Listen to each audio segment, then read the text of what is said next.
তো সকলকে আবার স্বাগত আমাদের চ্যানেলে। আজ রেসিপি তৈরি করার জন্য আমরা প্রথমে তেল নিয়েছি। এর মধ্যে আমরা দেব নারকেল এবং এর মধ্যে দেব স্টার, এর মধ্যে আমরা দেব এলাচ, লবঙ্গ এবং দারচিনি।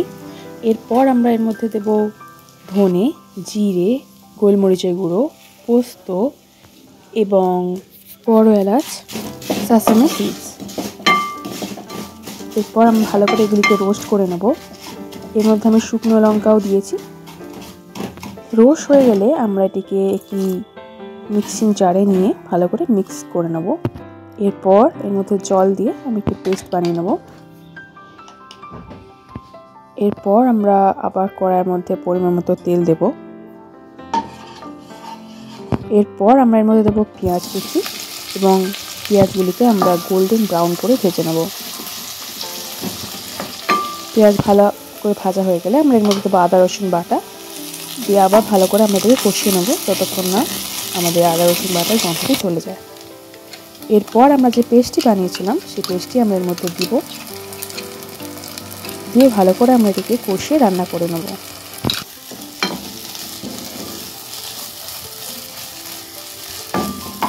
এরপর আমরা এর মধ্যে চিকেন দেবো, দিয়ে আবার আমরা ভালো করে কষিয়ে রান্না করে নেব।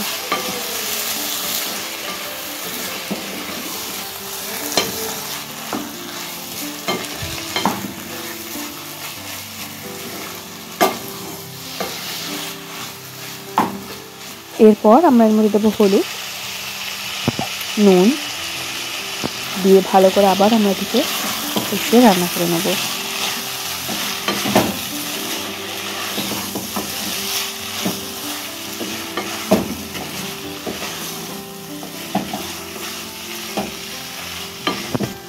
এরপর আমরা এর মধ্যে দেবো টমেটো সস। আপনারা চাইলে টমেটো পিউরে বা টমেটোকে পেস্ট করে দিতে পারেন। তারপর আমরা ভালো করে এটাকে কষিয়ে রান্না করে নেব।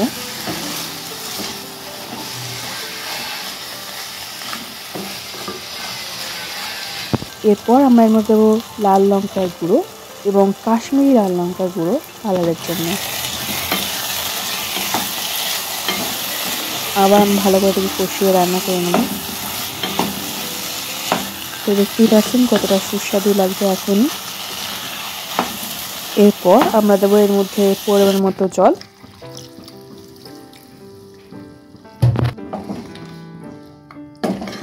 ঢাকা দিয়ে আমরা কিছুক্ষণ মতো চাইলে কষিয়েও নিতে পারি।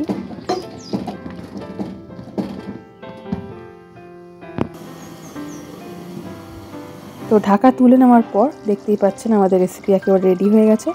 এরপর শেষমেশ আমরা এর মধ্যে দেবো ধনেপাতা এবং দিয়ে আবার আমরা ভালো করে একটুখানি কষিয়ে রান্না করে নেব।